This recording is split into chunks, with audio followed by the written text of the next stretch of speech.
Assalamualaikum warahmatullahi wabarakatuh. Perkenalkan, nama saya Miska Nusyahada, NPM 10 12 10 86 dari kelas C5 Manajemen. Selanjutnya saya akan menjelaskan tentang pemahaman Ma'rifatul Insan atau hakikat manusia pada umumnya. Ma'rifatul Insan terdiri dari beberapa macam, yaitu yang pertama ada ta'rif al-insan atau pengenalan manusia. Yang kedua ada hakikatul insan atau hakikat manusia. Kemudian yang ketiga ada taqwatul insan atau potensi manusia. Yang keempat ada nafsul insan atau jiwa manusia. Dan yang kelima ada sifatul insan atau sifat manusia. Pembahasan pertama yaitu tarif al-insan atau pengenalan manusia. Dari mana aku berasal? Siapa sih aku? Siapa yang menciptakanku?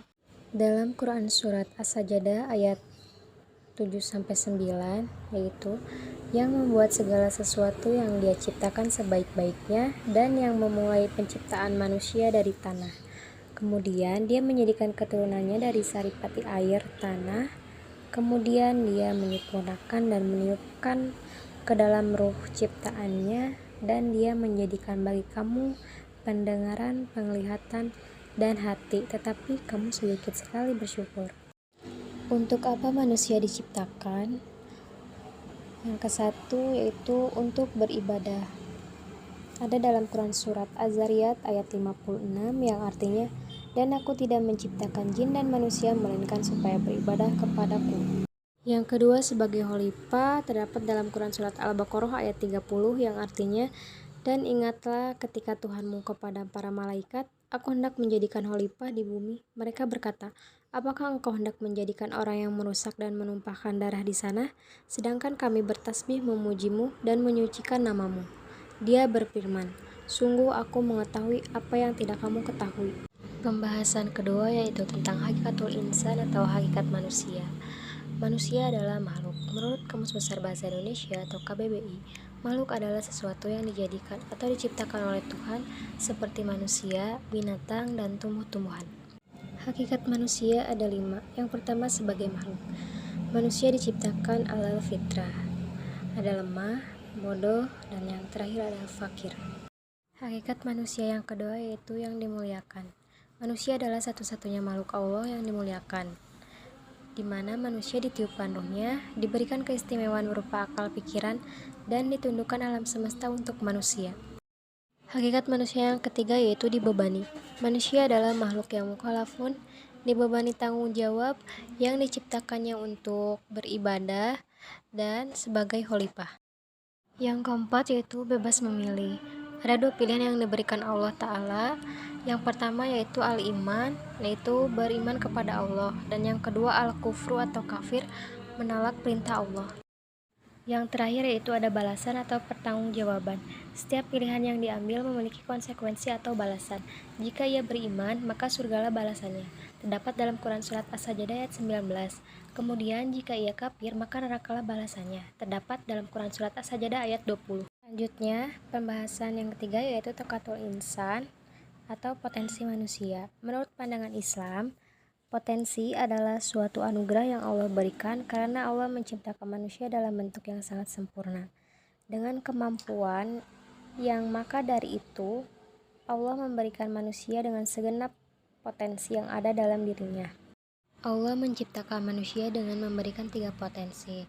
Yang pertama yaitu pendengaran, yang kedua penglihatan, dan yang ketiga itu hati. Sepatutnya manusia meningkatkan kesyukuran atas potensi itu.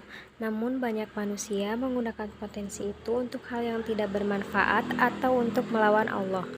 Pembahasan yang keempat yaitu tentang nafsul insan atau jiwa manusia. Nafsu ada pada manusia setelah bercampur jasad dan ruh.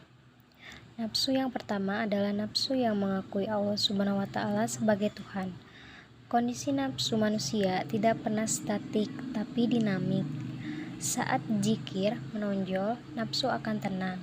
Saat akal menonjol, nafsu terombang-ambing. Saat syahwat menonjol, nafsu tak terkawal.